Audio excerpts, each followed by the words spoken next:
sign language interpreter for 17 years before she became an author. And now she lives in Salem, Oregon with your, Salem. I am so sorry, this is not going to be a good day for investigation. So she lives in Salem, Oregon with her husband and a large variety of tigers. And then we have Paige Morgan, who is the author of the YA Gothic thriller, The Beautiful and the Cursed. And she has The Lovely and the Lost coming out. Or wait, it was already released. No, it's coming up in May. And then The Beautiful and the Cursed is a story about two sisters who uncover a dark side to Paris and a world of gargoyles, demons, and demon hunters while searching for their missing brother. So she became intrigued by gargoyles when she came across an old black and white photo of a Notre Dame gargoyle keeping watch over the city of Paris, and she knew that she had to tell its story. And then we have Morgan Rhodes, who is the New York Times best-selling author of the Fallen Kingdoms series. And it's the first high fantasy series for Penguin It's the first in a high fantasy series for Penguin's Razorbill imprint that's been referred to as Game of Thrones for teens. The second book is called Rebel Spring. Let's see, am I pointing to the right one? Yes, I am. Rebel Spring, and that was released in December, and that continues the story of two princesses, a prince and a rebel, whose lives begin to intertwine in a time of war and magic. She goes under the pen name, another pen name, Michelle Rowan. She's an award-winning author of over 24 paranormal and urban fantasy novels for both teens and adults. And she's being sponsored by her publisher, the Penguin Group. Yep. And then so we'll just start off with some questions that I'll ask you guys, and you will all take turns answering. Yeah. Oh, and I forgot to mention at the very end of the panel, they will be taken outside the education building. There's a row of tents for signing. So if you want to get books signed or anything, you can just follow us down there at the end of the panel. And yes, there's a bookstore tent set up near the autographing area, and they should have the books from this panel out at that time. Yeah. So then I guess the first thing would be, we call this panel Dark Romantic, or Deadly Attractions, Dark Romantic Adventures. So what makes your romance dark? I'll start. Now my series isn't a romance per se, but there are romantic elements in it, and many relationships, which will some will end happily and some will not. I don't know if you've read book one, you know that my romances do not guarantee happily ever after. But my romance, what makes it dark, you say? Yeah, what makes it? Yeah, I mean, I like to focus on forbidden romances. Like in book one, I have a romance between a princess and her bodyguard, which is definitely would not be looked at well by her father, the king.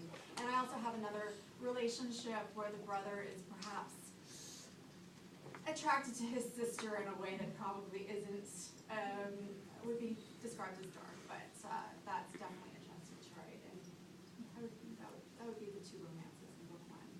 Well, yeah, and I agree. I love forbidden romance, and that I definitely have that in The Beautiful and the Cursed between a gargoyle and a human, and they're obviously not compatible.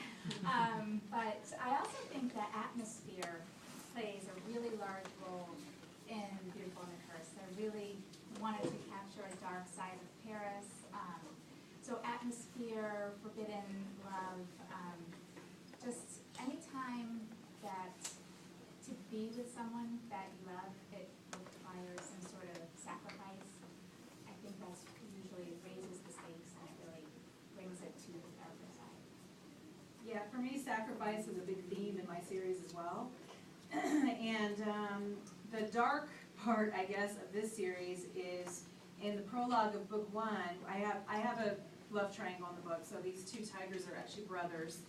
And in the very beginning, this fellow, the elder brother, he was betrothed to a beautiful Indian girl 350 years ago, and younger brother stole her away, and then she tragically dies. And then, so they're kind of doomed to repeat this cycle. So we move to the modern world, and I have a new heroine, and both of the brothers fell in love with her again, and so it's kind of, are we gonna repeat the same thing again, or are we gonna learn from what happened before and change how we do things? So that's kind of the element of rediscovering and, you know, how much am I going to sacrifice for you because I love you? Am I gonna love you enough to give you up, or am I gonna, you know, do what I want because I want it?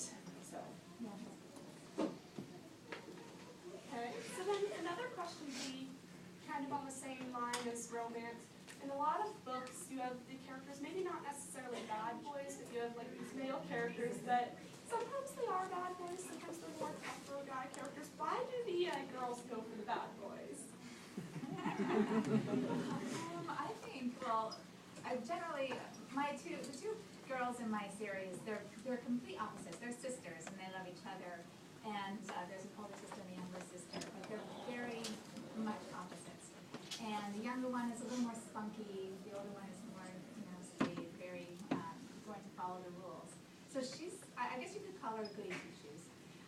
But I think that good girls get drawn to bad boys because it's something different.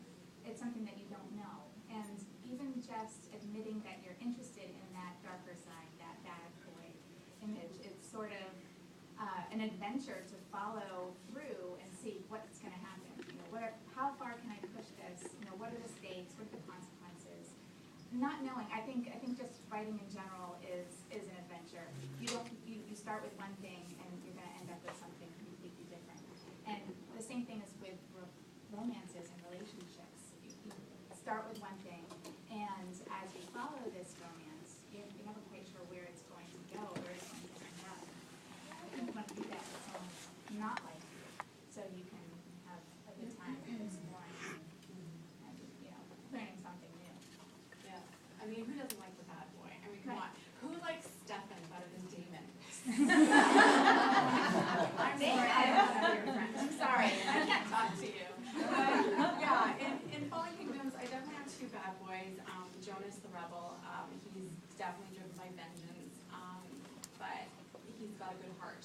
So this keeps him from being too bad. Whereas Prince Magnus, he's the son of the evil king, and he is definitely bad, although he struggles with being truly evil like his father, and they're definitely going to be involved in romances throughout the series, perhaps with the same girl, I don't know. But, yeah, and I had another point to make on that, but then I'm thinking about Damon Salvatore. Now I'm just thinking about Damon Salvatore. He doesn't look good. But no, I think readers like the bad boy, maybe not in real life as much, and they wouldn't work out as well as they do in fiction, because they probably end up in jail or dead.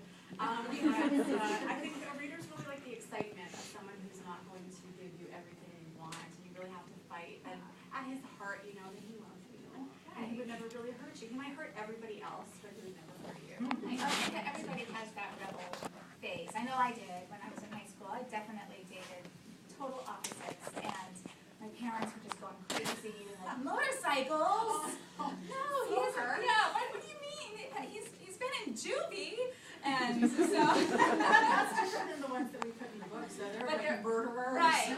Those are they're really bad. But I think the excitement is not knowing that opposites attract. Yes. Opposites I like always that. attract. And who knows if it's going to last, but even if it doesn't, it's an adventure. Yeah, I think the bad boys are more interesting to write than the good guys. Good guys can kind of get a little predictable, where with bad boys you can throw things in and change it up. So as a writer, I think they're a lot more interesting, because you never know what's going to happen. I started off, obviously I have a white and a black tiger, so you kind of already know which one's going to be the bad boy. And I originally intended this fellow to be really kind of a bad boy, and he kind of just grew on me to the point where he was just misunderstood. And, at the end I'm really ready for him, so it's just, I think bad boys are just fun to watch on TV, and they're really, and they're passionate about things, and you want to, and there's some quality I think especially women have, they want to just help this guy, they want to change them, want them to be happy, and so they're just some kind of a fun thing, fixer-uppers kind of. You know, in real life, no. Right, no, don't do it. Don't do You it. get the guy already good. Yes, That's exactly. right. But in fiction, In it fiction, works. it's fun. Yeah, no, in Beautiful and the Cursed, the bad boy is a gargoyle who started out as just a side character, and I just was gonna use him as just a little side character. He'd be there, and then all of a sudden, as I was writing, he just took on this whole life of his own. He started to direct me. Okay, no, and this is what I'm going to be. And so his character just really surprised me. I had to explore him more, so I wrote a short story just starring him.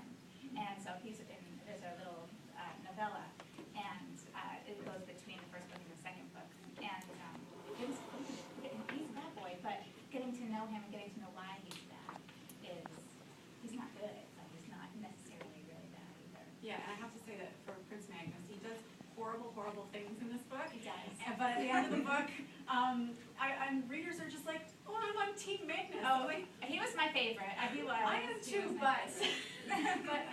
it's interesting that they can see that kernel of goodness Right. inside someone who's just continually doing bad things. Right. So it's interesting with your books, like, I read them, and these characters, they're ones that I'm reading about them, and I'm like, I love them in these books. I would hate them. I love them in real life. In real life, right? Some of the bad boys, I would hate them in real life, but in the books, Would you, it's so though? interesting. You can have as many book boyfriends as you want. Gather book boyfriends. It depends on how handsome you are. Oh,